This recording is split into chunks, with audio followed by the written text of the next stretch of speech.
I'm deeply grateful to Jordan, Spain and Brazil for hosting this ministerial meeting on UNRWA. For nearly 2 years, we have witnessed an appalling disregard for life and international law in the occupied Palestinian territory. Today, we are confronted with the stark consequences of prolonged inaction and impunity. A famine, which is the result of replacing a principled humanitarian operation with mercenaries who weaponize food assistance.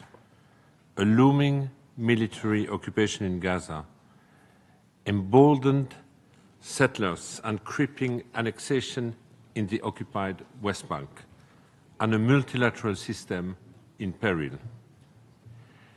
History will forever ask our predecessors why they failed to prevent the genocides perpetrated under their watch. With the warnings issued by the International Court of Justice last year, and the publication of the Commission of Inquiry report last week, this question must now be asked of us. Against overwhelming odds, UNRWA continues to stand by Palestinians, providing life-saving humanitarian assistance, engaging the minds of traumatized children through learning and play, preserving family records and collective identity, and bearing witness to countless violations and indignities. For enabling Palestinians to remain in the occupied territory and build the best possible lives under a brutal occupation, we have been attacked relentlessly in flagrant violation of United Nations privilege and immunities. The attacks seek to dismantle the agency, to end the refugee status of Palestinians, and further undermine prospects for a two-state solution. The impact of these attacks has been devastating. We heard at least 370 of our colleagues have been killed in Gaza, where most of our premises, including school and health clinic, have been destroyed. Earlier this year, Israeli legislation facilitated the removal of UNRWA international staff from Gaza and the West Bank, and the closure of our schools in occupied East Jerusalem. The agency's supplies, enough to sustain the entire population of Gaza for 3 months, have been blocked from entering since March. UNRWA has also been the subject of a fierce and well-funded disinformation campaign spearheaded by the government of Israel. The campaign has targeted lawmakers in donor countries to tarnish the agency's reputation and to strangle both political support and funding for its vital work. Similar campaigns are now being deployed to silence other UN entities, international NGOs and public officials, to justify assassinating journalists and to deny the reality of famine and other international crimes.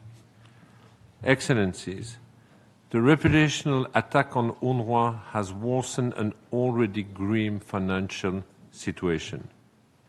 The loss of 2 major donors, including the agency's largest contributor, has sparked a severe deficit and cash flow crisis, jeopardizing the viability of UNRWA's operation across programs and fields.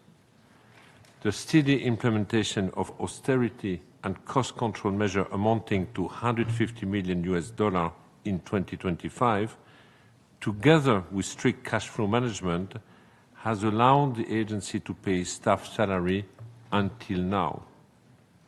However, the shortfall, and we heard this, between the last quarter of this year and the first quarter of next year exceed $200 million.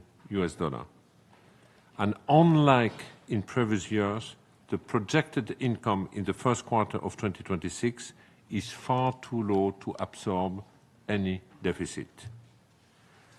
So, in the absence of a significant influx of new funding, the delivery of critical services to millions of Palestinian refugees across the region will be compromised before the end of the year. Excellencies, the war in Gaza is reshaping the multilateral system in profound ways. Defending international law and the rules-based order is an active choice that each member state must take. I urge you, and we have to start with this, to demand an immediate ceasefire in Gaza, I know we do, and the unconditional release of hostages. But I also urge you to push back against the weaponization of humanitarian assistance and insist on the unrestricted deployment of the United Nations humanitarian operation, including UNRWA's expertise and unparalleled aid distribution network. This is the only way to reverse famine, stabilize a volatile situation, and then support the implementation of the New York Declaration. I also implore you to safeguard UNRWA's mandate within a time-bound political process and to finance the provision of essential services until such process is completed. Thank you.